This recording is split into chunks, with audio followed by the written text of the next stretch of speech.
মাত্র 50,000 টাকার বিনিময়ে আমার স্বামী আমার বাচ্চা পৃথিবীর মুখ দেখার আগেই বিক্রি করে দিয়েছে। আমার পেটে ছেলে না মেয়ে এটাও আমি জানতাম না, অথচ ঠিক তখনই আমার বাচ্চাটা বিক্রি হয়ে গেছে। হয়তো কথাগুলো আপনাদের কাছে অবিশ্বাসী মনে হবে, মাত্র 50,000 টাকার বিনিময়ে কি কারো সন্তান বিক্রি করে দেয়? ঘর ভাড়ার টাকা জমে গেছে, অনেক টাকা ঋণ হয়ে গেছি, কিস্তিতে অনেক টাকা পাবে। এত কিছু ঋণ দিতে না পেরে আমার স্বামী শেষ পর্যন্ত সিদ্ধান্ত নেয় আমার পেটের বাচ্চাটাকে বিক্রি করে দেবে, আর এই বাচ্চাটাকে বিক্রি করে যে টাকা পাবে সেই টাকা দিয়ে আমাদের সব ঋণগুলো পরিশোধ করতে পারবে। আপনারা যারা আমার ভিডিও দেখছেন তারা হয়তো অনেকে আমাকে চেনেন, কিন্তু আমার এই ঘটনাটা আপনারা কেউ জানেন না, অথবা আমার ঘটনাটি জানেন কিন্তু আমাকে চেনেন না। আমি একটু পরে আমার সম্পূর্ণ ঠিকানাটা বলবো, হয়তো আপনারা অনেকেই আমাকে চিনতে পারবেন। আমি আমার নামটি এবং আমার স্বামীর নামটি একেবারেই গোপন রাখতে চাই। আমি একেবারেই নিম্ন মধ্যবিত্ত পরিবারের একটি মেয়ে। আমার পারিবারিক অবস্থা তেমন একটা ভালো না।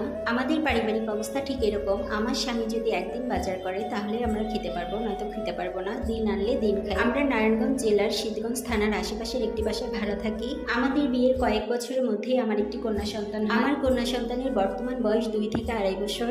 আমার মেয়ের বয়স যখন 1 থেকে 1.5 বছর, তখন আমি জানতে পারি আমি আবারও প্রেগনেন্ট হয়ে গেছি।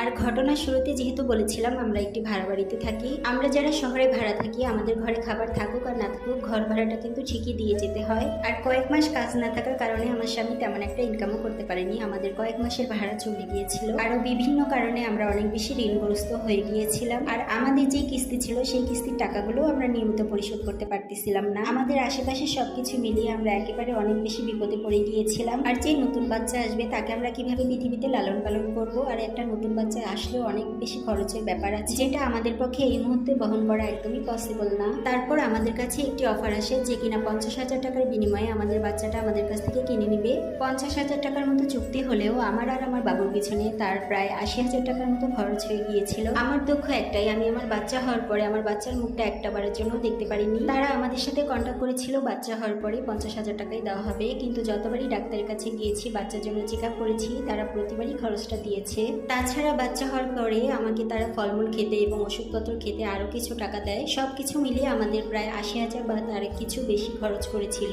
আমার অপারেশন হওয়ার পরে আমি আমার বাচ্চাটাকে ঠিক মতো দেখতেও পারিনি, কারণ তারা আগে থেকেই বলে রেখেছিল বাচ্চাটাকে সাথে সাথে নিয়ে যাবে। একজন মা কিন্তু খুব সহজে তার বাচ্চাটাকে তার কাছ থেকে আলাদা করতে চায় না কিংবা বিক্রি করতে চায় না। কিন্তু প্রথম আমি একদমই রাজি ছিলাম না আমাদের বাচ্চাটাকে বিক্রি করার জন্য, কিন্তু আমাদের অবস্থা এবং আমার স্বামী আমাকে জোর করে রাজি করিয়েছিল। আমার স্বামী আমাকে এক পর্যায়ে বাধ্য করেছে আমার বাচ্চাটাকে বিক্রি করতে দেওয়ার জন্য, আমার কলিজার টুকরাকে পৃথিবীতে না আসার আগেই বিক্রি করে দেওয়ার জন্য।